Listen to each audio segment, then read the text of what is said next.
Let me warn you right now, this video is going to make you uncomfortable.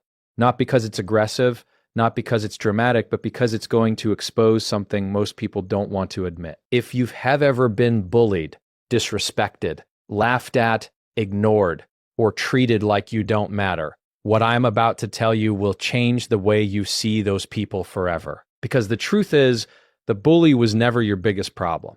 Your biggest problem was what you did after the bully spoke. You went home and replayed their words. You questioned yourself. You doubted yourself. You carried their voice in your mind like it was your own. And that right there is how people lose their confidence without even realizing it. But here's what's going to shock you. Bullies are not just trying to hurt you. They are unknowingly revealing your hidden power. They are pointing directly to the part of you that is destined to become dangerous, successful, and unbreakable. Most people spend their entire life trying to escape bullies. But the smartest people on earth, they use bullies like fuel. They use bullies like training. They use bullies like a blueprint to rebuild their mindset. And once you understand this strategy, you will never feel like a victim again. In the next few minutes, I'm going to show you the psychological reason bullies choose you, why their words feel so personal, and the exact mindset shift that turns humiliation into unstoppable confidence. So don't skip a second, because by the end of this video, you won't just know how to handle bullies. You'll know how to use them to build a version of yourself they will never be able to touch. Let's talk about the first thing you have to understand. If you are ever going to stop being emotionally controlled by bullies, and it's this: a bully is not just trying to hurt you. A bully is trying to locate the weak point inside you. They are testing where your identity is fragile. They are searching for the place where you doubt yourself. Because the truth is, the bully doesn't just want to insult you. They want to see a reaction. They want to see proof that their words can enter your mind and rearrange how you see yourself. It's not just what they say, it's what it triggers in you. It's the fact that they can say one sentence and suddenly your whole mood changes. Suddenly your confidence drops. Suddenly you feel exposed, embarrassed, angry, or small, and most people think the bully caused that. But psychologically, that's not exactly what happened. The bully didn't create the insecurity. They discovered it. They shined a light on it. They pressed on it like a bruise, and that is why it hurts. Now, this is difficult to accept because nobody wants to admit that the reason it hurts is because it connects to something they already fear. But if you're serious about becoming mentally strong, you have to be willing to look at yourself honestly. You have to be willing to admit that emotional pain is often information. It's not just suffering. It's data. It's a signal. And when someone bullies you, they're giving you a signal about what part of you still needs work. This is why two people can hear the same insult and react completely differently. One person laughs it off, and the other person feels destroyed. That difference isn't about the insult. It's about the belief system behind the insult. It's about what the person already believes about themselves. If someone calls you stupid, and deep down you already believe you're not smart enough, it hits like a knife. But if you know you're intelligent, if you've built confidence through experience and effort, then the insult feels like nonsense. It bounces off you. It has no place to land. So the real question is not, why are they saying this to me? The real question is, why is this affecting me? Because the moment you ask that question, you shift from being a victim to being a student.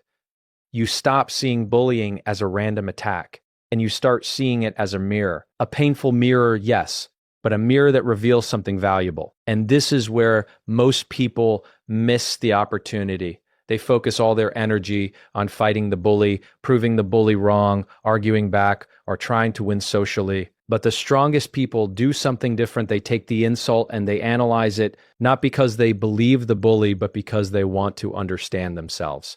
They want to know what part of their identity is still unstable, because they understand a powerful principle. You cannot heal what you refuse to acknowledge. So when a bully says something about your appearance, your intelligence, your voice, your background, your money, your personality, or your social status, it's not the words that matter, it's the emotional reaction that follows. That reaction is the clue. That reaction is the evidence. That reaction is the evidence. That reaction is the indicator of what you still need to strengthen.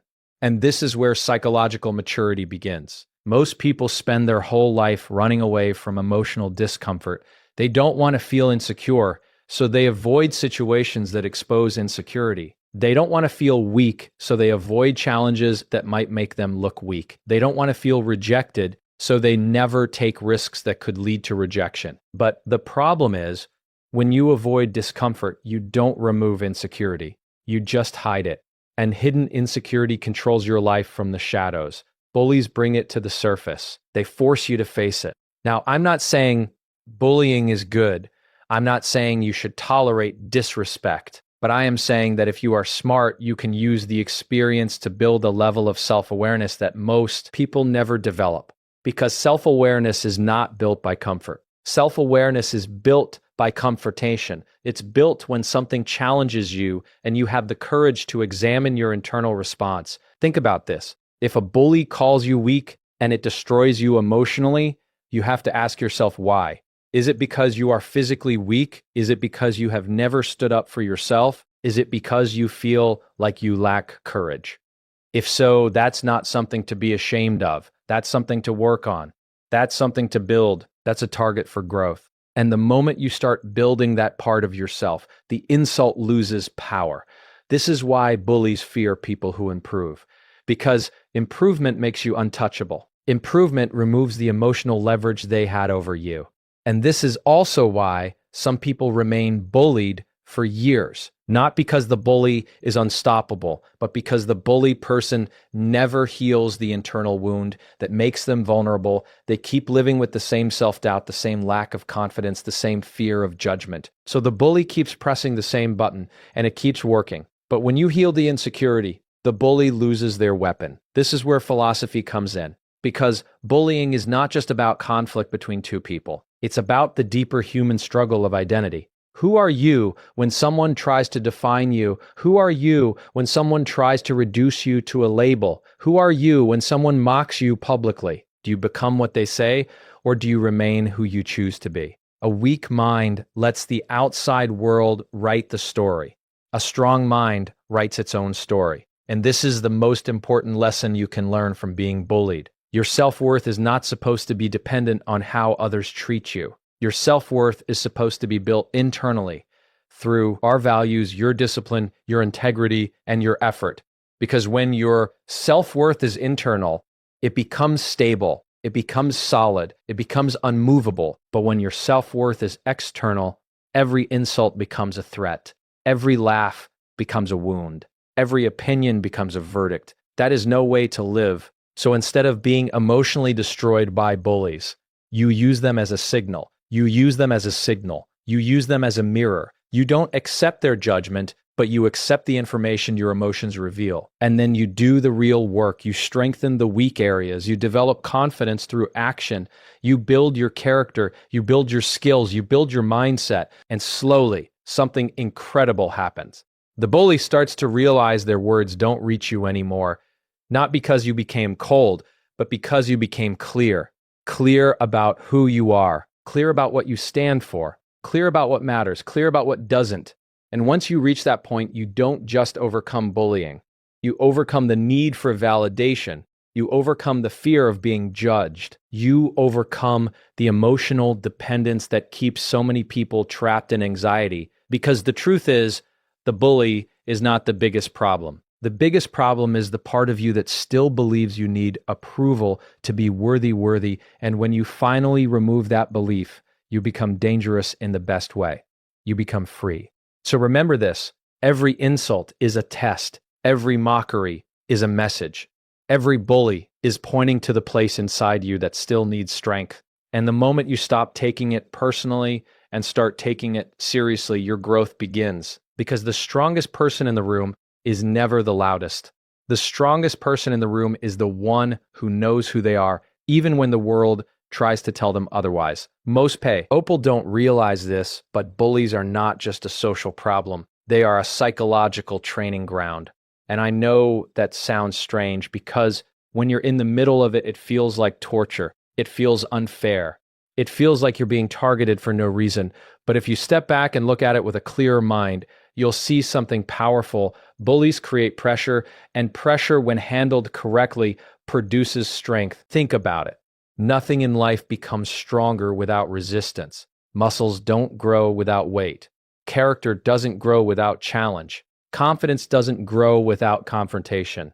So when a bully tries to embarrass you, insult you, or make you feel small, what they are really doing is giving you the opportunity to build something most people never develop: emotional discipline. The average person collapses under discomfort. They take every word personally. They treat every insult like a verdict. They believe that if someone mocks them, it must mean something is wrong with them. But psychologically, that's not true. What it really means is that you are in the presence of someone who is trying to regulate their own insecurity by controlling your emotions. That's what bullying is. It's not strength, it's desperation. It's an attempt to feel powerful by making someone else feel powerless, by making someone else feel powerless. And here's the lesson. When you learn to control your emotions under pressure, you become a rare kind of person, because most people are ruled by their reactions. They don't choose their behavior, they just respond. Someone disrespects them, they explode. Someone laughs at them, they shrink. Someone criticizes them, they panic. But when you're bullied, life is offering you a brutal classroom. It's forcing you to practice staying calm when your ego wants to fight back. That calmness is not weakness. Calmness is mastery. When someone dis to provoke you and you remain composed, you are training the most powerful muscle you have, your mind. You're training yourself to pause, to breathe, to observe, to think. And the ability to pause is one of the greatest skills a human being can develop, because the pause is where your power lives. The pause is the difference between being controlled and being in controlled. And being in controlled, most people think strength is about being loud. They think strength is about arguing back, insulting back, proving yourself, showing everyone you're not afraid. But real strength is quieter than that. Real strength is being able to sit in discomfort and not let it shake your identity.